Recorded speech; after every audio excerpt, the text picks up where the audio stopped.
Welcome back to the Lizardman campaign for Total War Warhammer 2. Last time we got started by attacking the Skaven who infest our continent, and we're going to get rid of them. They only really had one chance to stop us, and that was when they ambushed us outside one of their main settlements. The ambush went well for us, though the enemy's troops were split up and were inferior in quality, so we beat them down, and then we took all of the Skaven territory along the eastern part of our continent. However, our forces went back to our core to get some new shields, and when they did, some Skaven were apparently left over. They rebelled and now threatened to take some of the territory back. As the battle started, I was just admiring this nice scenery. That's my favourite thing, actually, about this game. Well, the favourite thing they improved upon was the battle map scenery. Although, criticism where criticism is due, these steppes are actually just a flat texture upon closer inspection. So that's a little bit weak. I'm sure we've seen better than that in previous Total War games. I know you can do steps, guys.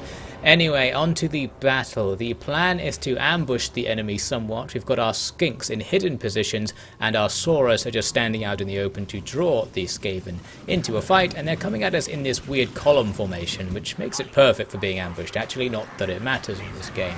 So they come in to start fighting us, and then the skinks appear to try and attack them in the back, although here it didn't work. You can see they actually brought a unit out of the initial fight to come and fight our skinks head on.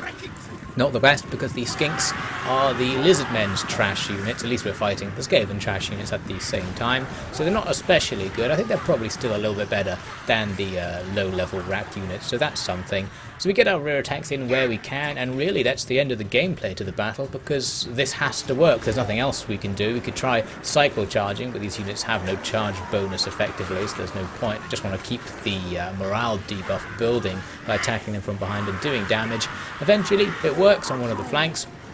We take down one of those units. That frees up our skinks to go and do something else, and I'm going to immediately go and attack the flank of the other big group rather than chasing those routers. Even though we didn't really kill many of them, we could go and do more damage, and they are going to come back a couple of times. Not that that does much, because they have nothing left.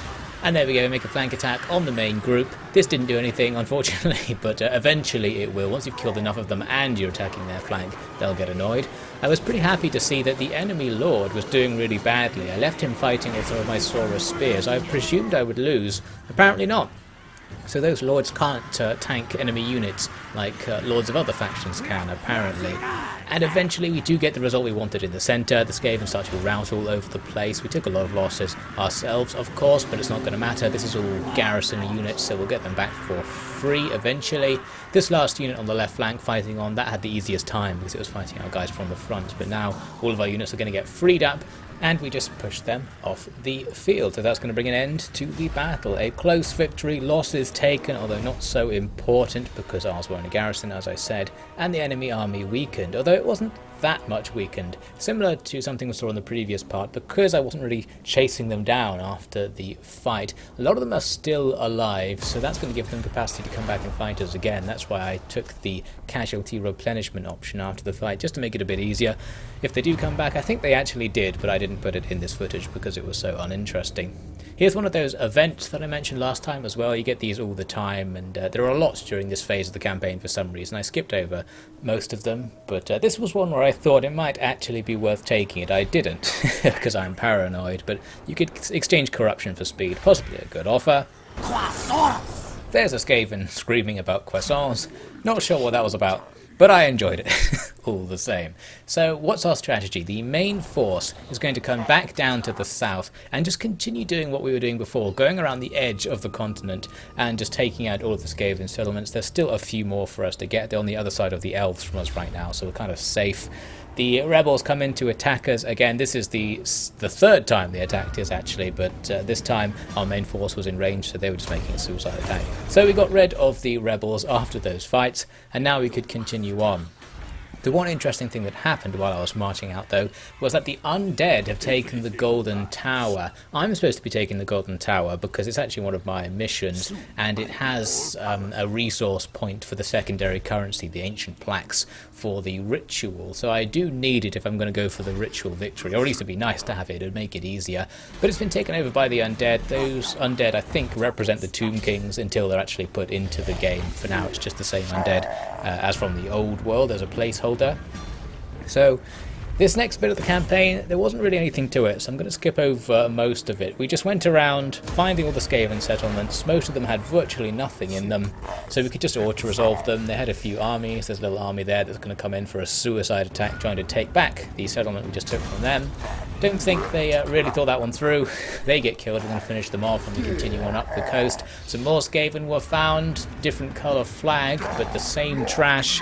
Down they go. We take another settlement from them. Gaining lots of traits, gaining lots of experience, and gaining territory, of course, all along the way. So this is all well and good. And do you want to guess what happens when we reach the next ruin? Yes, it turned out to be more Skaven. They turned out to be absolutely abysmal in quality, and we're just going to take it. This time we actually took some losses in the auto-resolve, because that was a walled settlement, technically. When you auto-resolve walled settlements, it gives you some free losses to represent the towers attacking you, I think, anyway. So that was that. And with that victory, we'd actually kicked the Skaven out of the southern end of the continent. There are still some further up to the northwest, but they're on the other side of the differently coloured lizards factions, so they're not really our problem.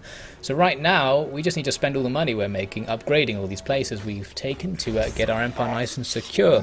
But in the next turn, I got something else I could do. I gained enough ancient plaques to unlock the first ritual. So it's time to get into this. Doing the rituals basically progresses you towards an alternate victory condition. If you manage to do them all, you win, or unlocks a quest battle, which if you win, something like that.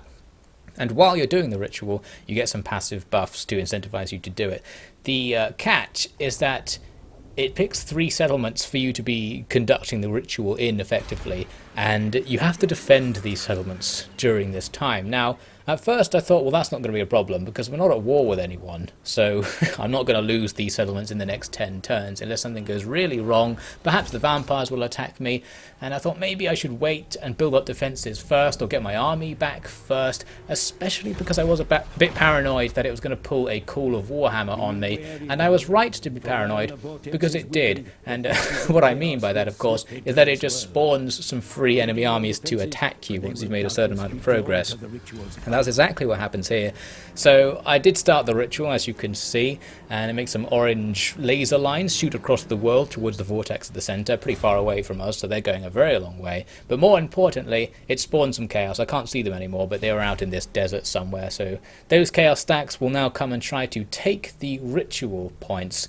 And that's going to be an issue because our army is really far away. It has to walk all the way back down south to get back home. You can't actually go through the middle of the continent here. It's all impassable terrain. Our old man friend tells us that another faction has started the ritual, and the camera coming to look at the elven territory reveals to us that it's probably the elves. And this unlocks a new gameplay feature in Warhammer 2, the intervention. This is where you can throw some money out there and it will send some forces to try and attack your rival to prevent them from completing the ritual. And you have 3 options. You have a rubbish, a medium or good army that you can spawn, costing more and more, of course. I wanted to only spawn the most expensive one if I was going to do it, because I was thinking if you spawn a lesser one and it fails, you're guaranteed to get nothing for your money, so you might as well put as much money in as possible so that you might actually get some return on the investment. That was my thinking anyway, and I can't do it right now, so I just left it. I'm going to save up and try it out, since I am just trying out all the new features in this campaign. I wouldn't necessarily recommend actually doing it, as we'll see as things go on.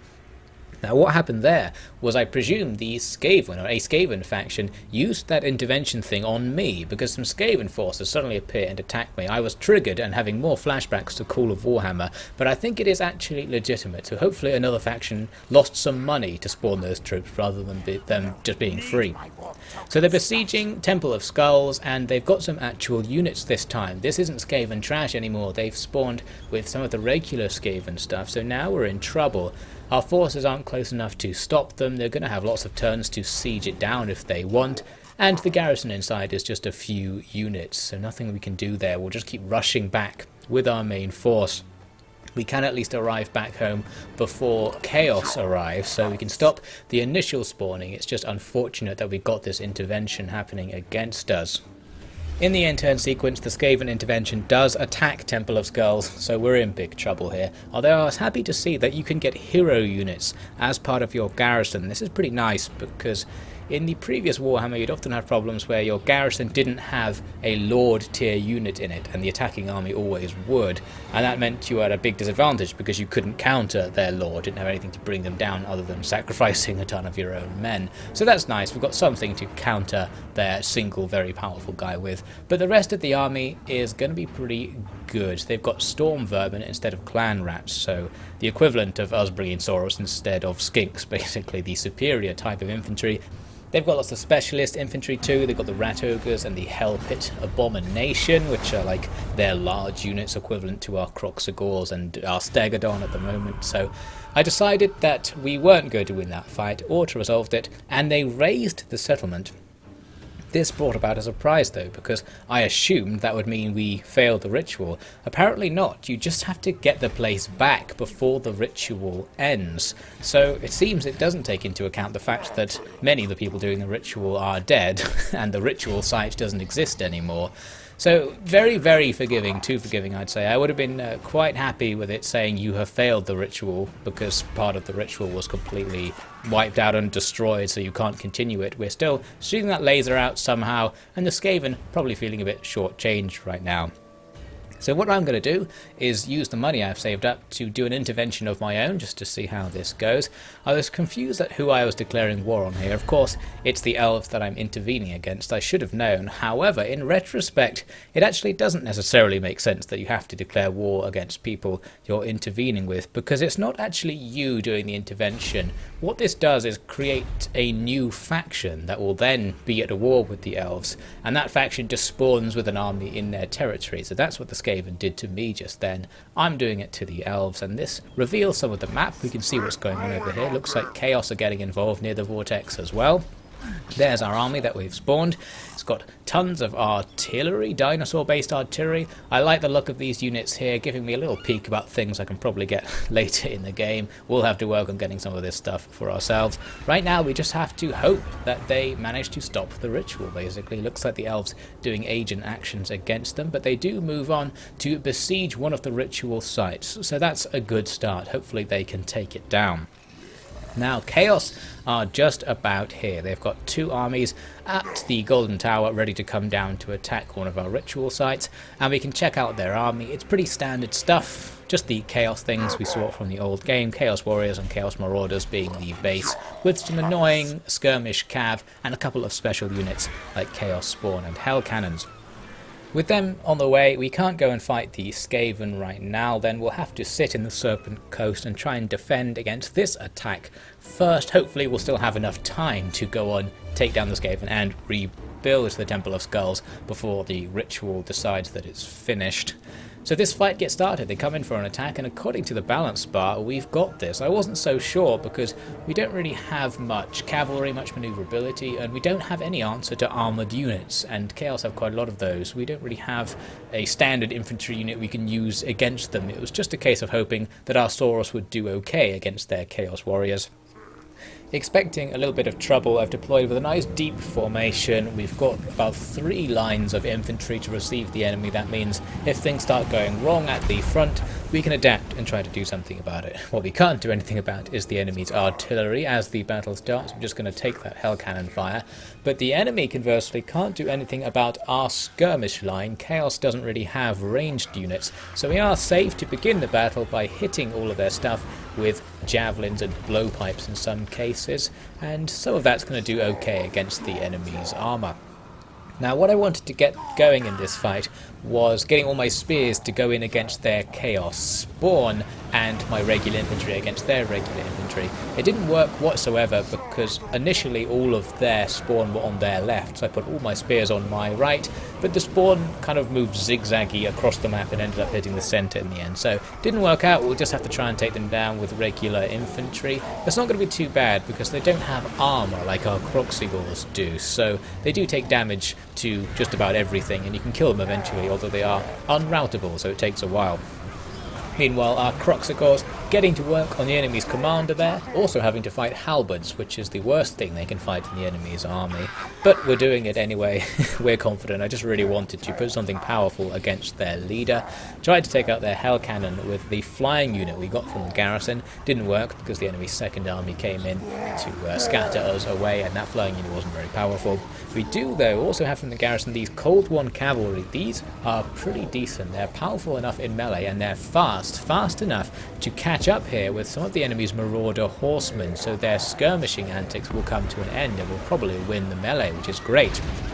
On the left flank, we are having trouble with the aforementioned marauder horsemen. They're throwing axes and jabs into our men as they advance. I'm trying to advance up here on the left to get to the enemy's hell cannon once again and bring it down, because it was doing big damage to us. Some lucky misses right there from the hell cannon. But yes, it can do huge damage to our infantry. We're super weak against those attacks. Need to hunt them down. Enemy commander, as you can see, having a pretty bad time. We've got him totally surrounded by Kroq-Gar and some Saurus. He is going to go downtown pretty soon.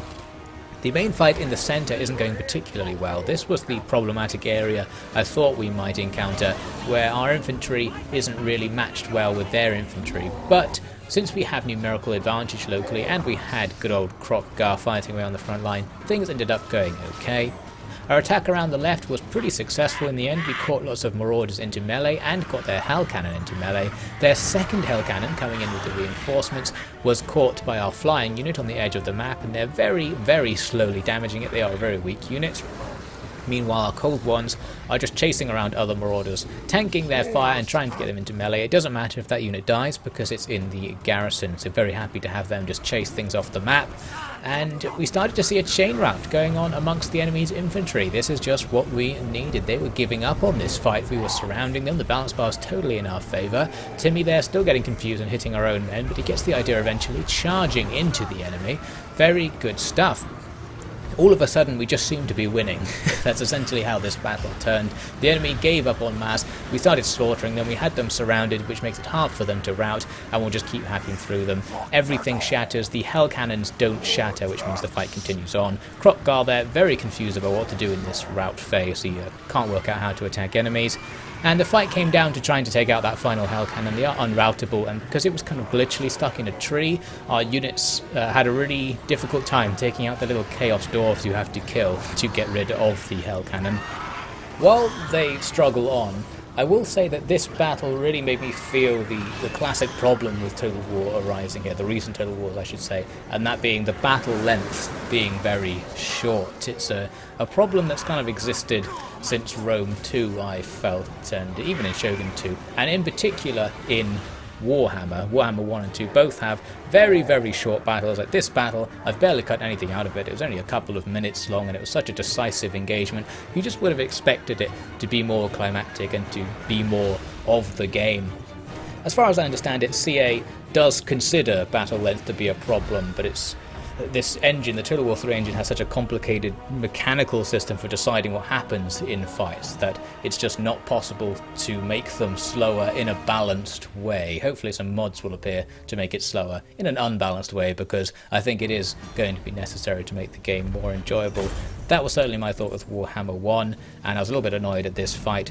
One thing that was nice though was it just somehow went really well. We barely lost anything. It went completely contrary to what I expected here. I thought that was going to be a difficult battle despite the balance bar saying we had an advantage. Actually, the result of the fight was as if they had nothing on the balance bar at all. And I kind of realised that it's just the OP-ness of using Kroq-Gar. His minus 50% upkeep for Saurus units means you have twice as many as you should have, and Saurus are pretty decent, so I barely have any skinks in the army.